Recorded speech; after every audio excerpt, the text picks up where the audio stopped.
Podcasty so zaujímavými osobnosťami na tému potravinových intolerancií a ochoreniach tráviaceho traktu vám prináša Intolera. Dobrý deň, priatelia. Vítajte v 6. podcaste Intolera. V tomto podcaste som si pozval pre mňa veľmi dôležitého človeka, jedného z najlepších priateľov, Jurka Hrušku. Ahoj, Braško. Ahoj, dobrý deň. Dáme si serus. Ty nie si len taký obyčajný kamarát alebo priateľ z gastra, si aj krstným otcom knihy Intolera a celkovo exekutív šéf Intolera projektu. Áno. Ako to vnímaš, tento projekt, ako celok, ako taký a prečo si sa rozhodol do neho vstúpiť? Tak vnímam ho veľmi pozitívne a hlavne pre mňa ako keby aj náučne. Nie ako keby, ale aj náučne, pretože v zásade k tým všetkým obmedzeniam, intoleranciám si ma dovedol ty pred neviem koľkými rokmi. A zistil som, že v našom kuchárskom prostredí ako keby nikto nedáva tým ľuďom nejakú ďalšiu šancu aby mohli zjesť to, čo oni môžu jesť. Aby bolo to nielen pre nich, že nejaké jedlo, ktoré môžu jesť, ale aby to bol pre nich aj zážitok. A to bola pre mňa vždy veľká výzva, aj stále je ešte.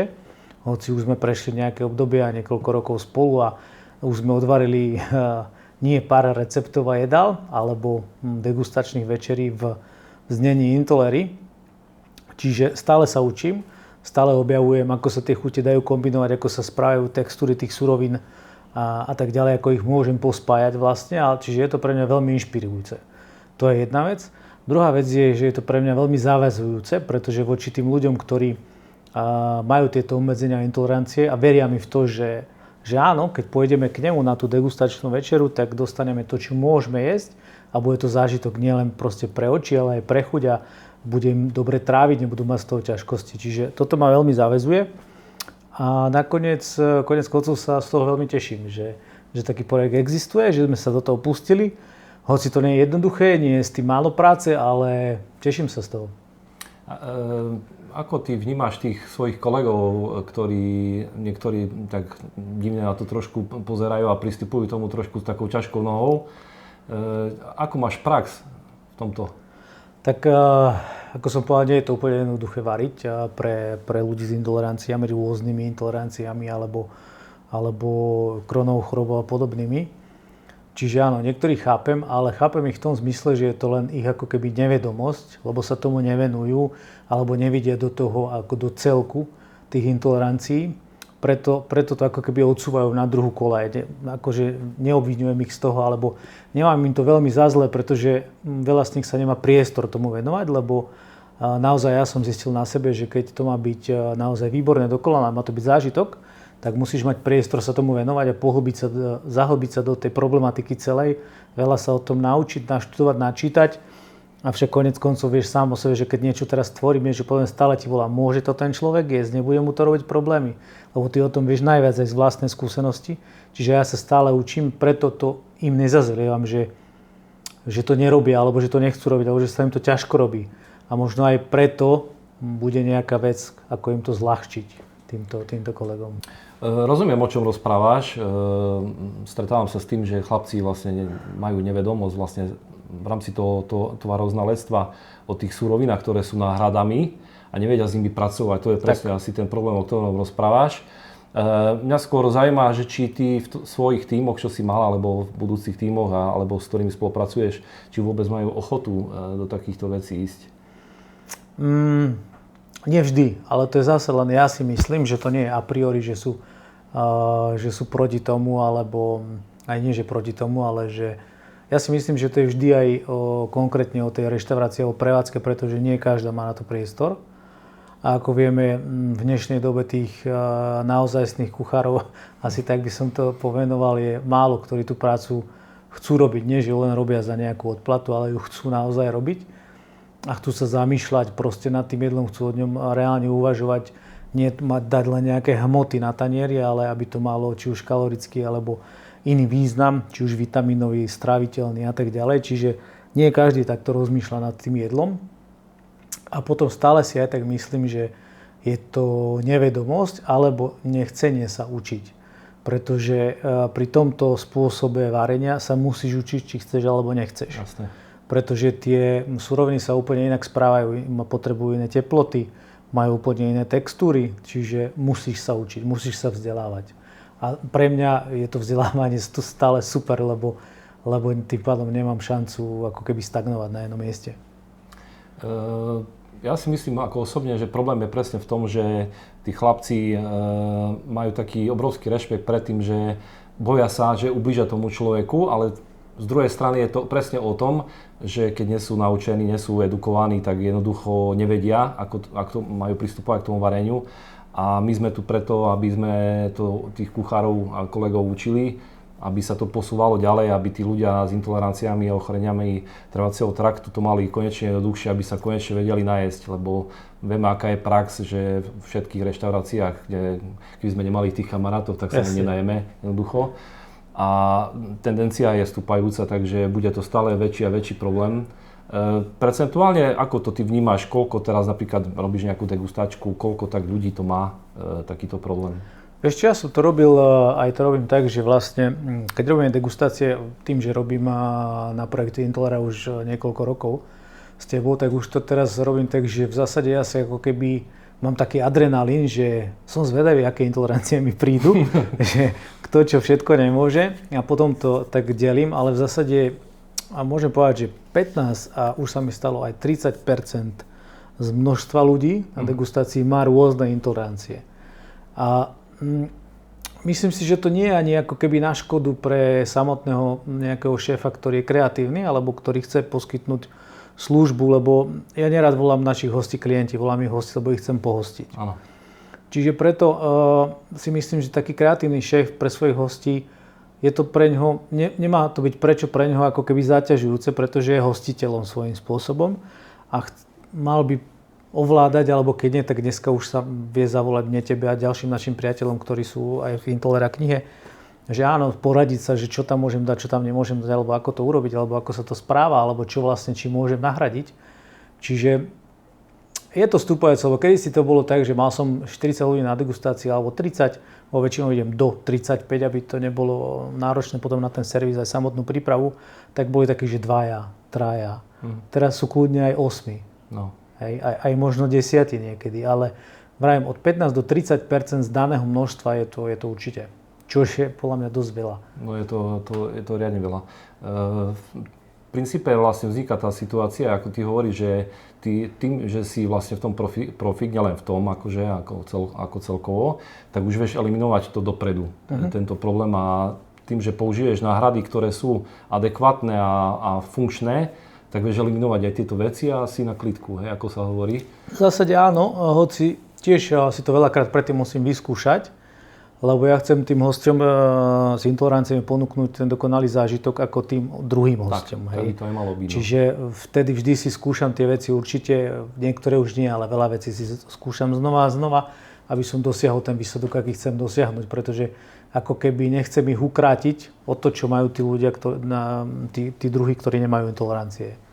No najhoršie z toho celého hľadiska sú histaminici. Tam je to veľmi veselé.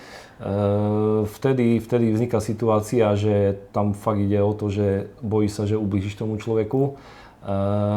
Čo robíš vtedy? Taký čas, proste musíš to tam kreovať, si myslím, oveľa dôležitejšie. Toto histamín, áno. Tí sú ako keby pre mňa stále úplne neprebadaná ako keby skupina ľudí, respektíve áno, vtedy si vyžiadavame samozrejme zoznam dopredu, nie toho, čo nemôže, lebo toho je oveľa viacej ako toho, čo môže.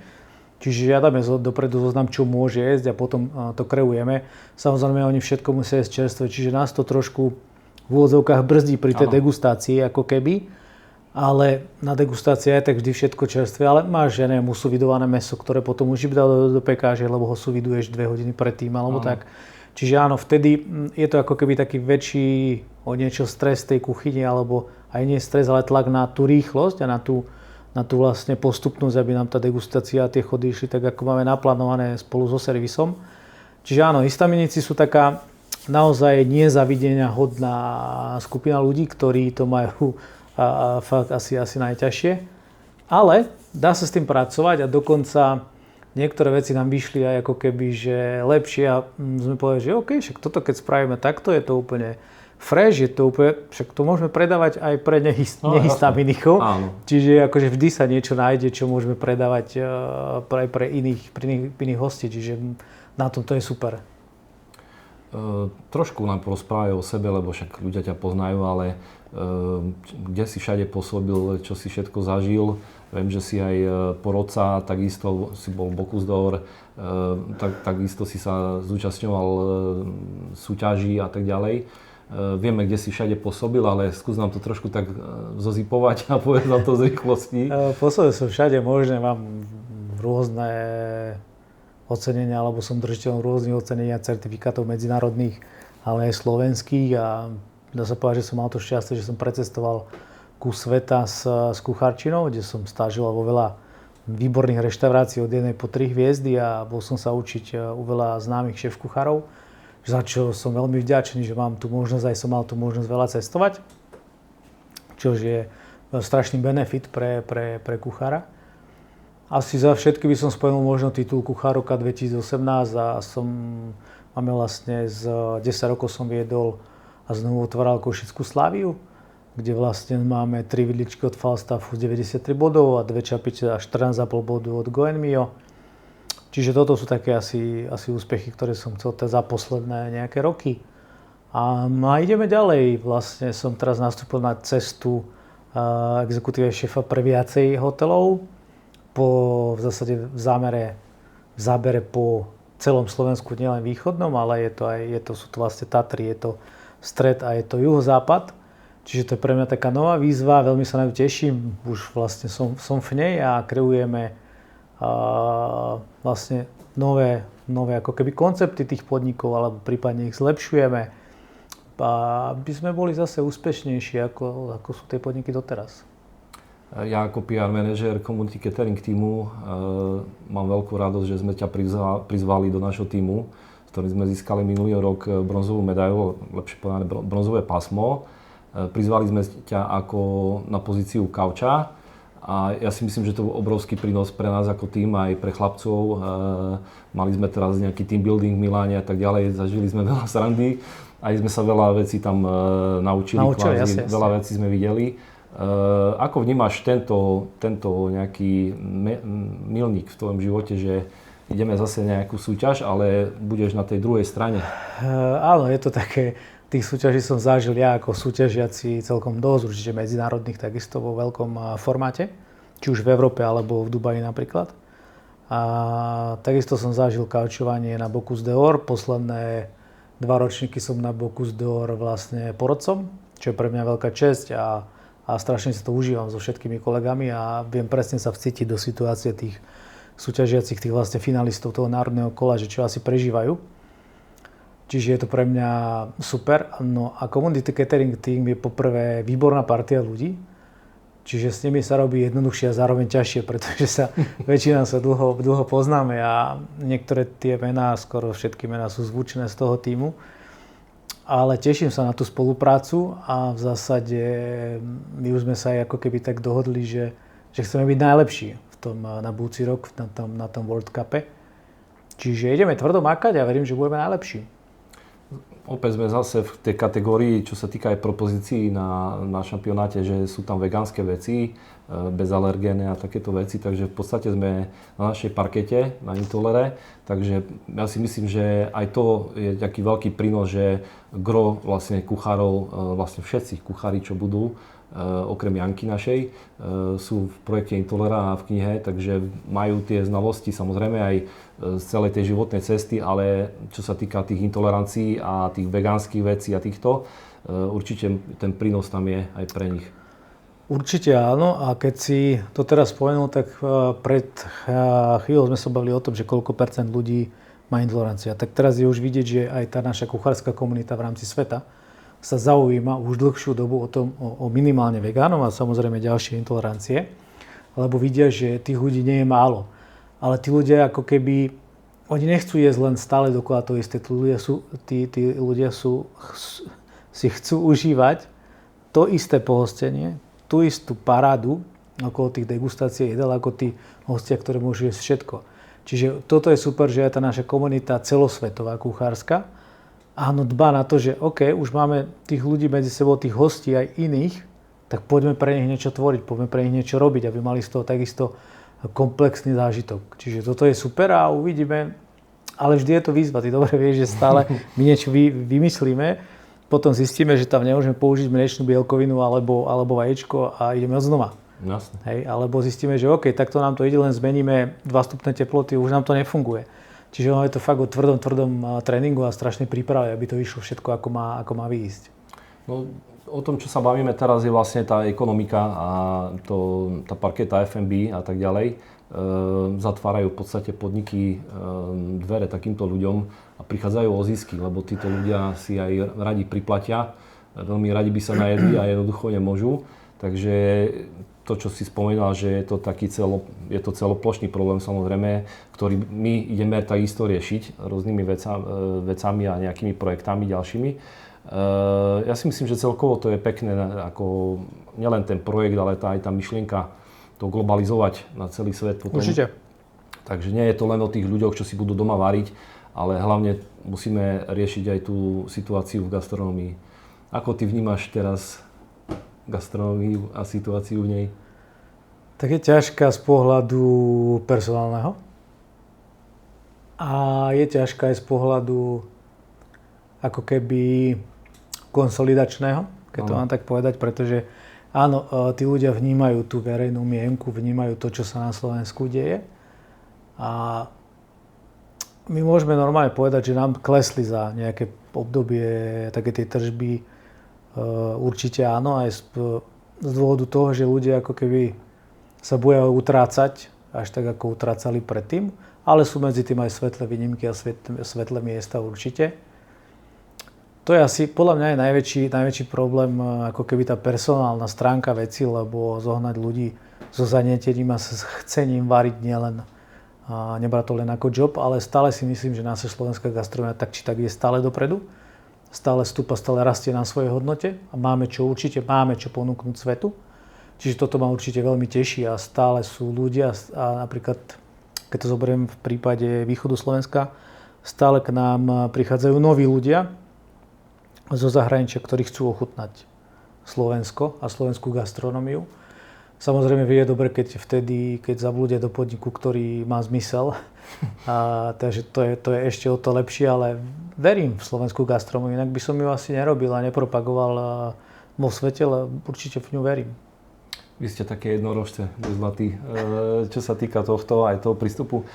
Ako vnímaš tú mladú kategóriu nových kuchárov, nie sú šéf kuchári, ale aj celkovo, čo sa deje na školách, lebo ja to vidím veľmi smutne, lebo čo vidím a stýkam sa s ľuďmi a tak ďalej, tak je tam akože obrovský nezáujem o túto profesiu a čo bude ďalej, hej, lebo však kuchárov nám treba. Už teraz je s tým fatálny problém.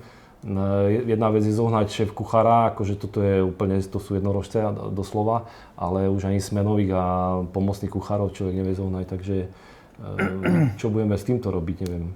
No to neviem ani ja, ale však doba, aj teraz sme videli v Miláne na tej veľkej výstave, že doba ide strašne dopredu a už veľa vecí sa robí ako self-service, čo dúfam, že tam nikdy úplne to varenie nedospeje. Hoci nejaké tie prvé lastovičky sú, ale stále keď človek to robí svojimi rukami a od srdca, tak je to úplne iné.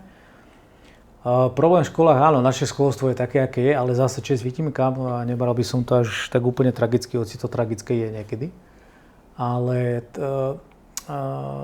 sú výnimky a sú žiaci, ktorí chcú pracovať, niekedy nemajú zase oni priestor, že kde pracovať, kde praxovať a mať pri sebe šéfa, ktorý sa o ňom stará, lebo tie podniky tým, že máme málo personálu všeobecne, sú tak napäté tá situácia vlastne v tom podniku a v tom personále, že tí žiaci tam aj prídu, ale nemajú ako keby priestor. Možno priestor majú, ale nemá sa im kto venovať. Lebo ten šéf kuchár alebo súšéf nemá na to čas. Hej, a toto je vlastne ako keby ten kameň úrazu. Ja to mám na to také dva pohľady. To je čas toho človeka, ktorý ho má viesť a potom má chcenie alebo tá zanietenosť toho žiaka, ktorý si vybral tú školu. Z mojej praxe môžem povedať, že z 10 žiakov má jeden asi taký reálny záujem o to, že sa chce učiť. A to je strašne nepomer. No. Potom sa nemôžeme čudovať, že Ja urobím 10 pohovorov a z toho neverím nikoho. Lebo reálne to nechce prácu ako svoj, chce prácu len ako svoj job, nechce ju mať reálne rád, nemajú reálne rád, nechce rásť, nemá ciele, nemá motiváciu. OK, ja ako tým líder ho viem namotivovať, ale on musí aj chcieť, lebo keď nechce, tak je to zase môj stratený čas. Dobre. Čo by si tak odkázal ľuďom, ktorí budú využívať Intoleru? Nech im chutí, nech nám veria a nech sa z toho tešia. Ja sa budem tešiť s nimi. Dobre, Jurko, ďakujem ti pekne za rozhovor. A ja ďakujem. A spolupracujeme až do smrti. Určite. Teším sa, Daško. A ja sa teším. Podcasty so zaujímavými osobnostiami na tému potravinových intolerancií a ochoreniach tráviaceho traktu vám prináša